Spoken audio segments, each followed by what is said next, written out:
The story we've decided to concentrate on is prisoners lose right to vote in court. We decided to do this story because it's topical and made the headlines last week. It's emotive. Human rights or any threat to them is an emotive issue. Lady Hale, Deputy President of the Supreme Court, said prisoners voting is an emotive subject. Public opinion is strong on this subject, as public opinion polls have shown, and it is therefore a subject which will interest the general public. It involves the government, who would have to pass legislation to allow prisoners to vote. This will also interest the public and could sway voters in the face of future elections.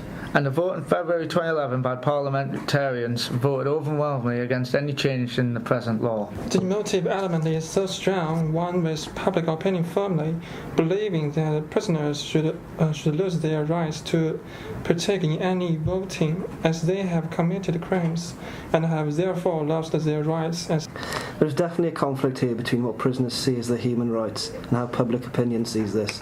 By being incarcerated for crimes they've committed, many people would view they are not entitled to such human rights as free people enjoy.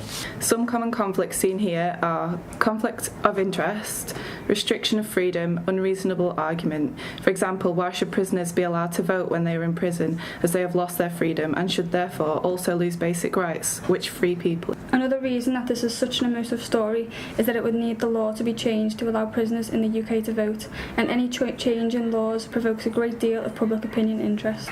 This could lead to a mistrust in the current leaders. Although this has been debated in the past, perhaps not everyone is aware of the debate, and this change in the law would obviously have a profound effect on some readers, especially those who have lost loved ones at the hands of the convicted murderer. Why should she be allowed the freedom to vote when they have taken away the freedom from another person by killing them? Well, there is no particular danger to safety or their health. It would upset many readers' feelings if prisoners were allowed to vote, and this in itself will make an emotive piece of journalism. I believe that anything which provokes people's sense of decency and what is basically right makes a good story, such as this one. Stop. The audience in mind with this story is everyone who has an interest in human life and the loss of liberties and freedom, and the balance between loss of liberty and human rights.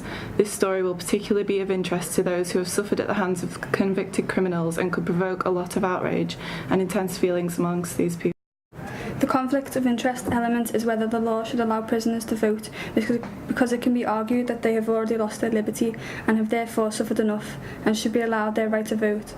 Balance this against the fact that they should perhaps be allowed to vote in elections, the results of which will be in force on their release date. When a person is convicted of a crime and loses their liberty, then surely they should also lose the privileges that go with that freedom, such as the right to vote. Otherwise, this makes a mockery of the prison system and will enrage the general public. Again, an emotive issue and an obvious conflict. Although we are in a democratic society, by committing crimes, these people are sure that they have no respect for the democracy that which they are a part of. I consider that these two reports are providing a service to the public in bringing this issue to their attention, and as well as being a good story, it is an important piece of news which will cause outrage and anger almost some people, and provoke sympathy and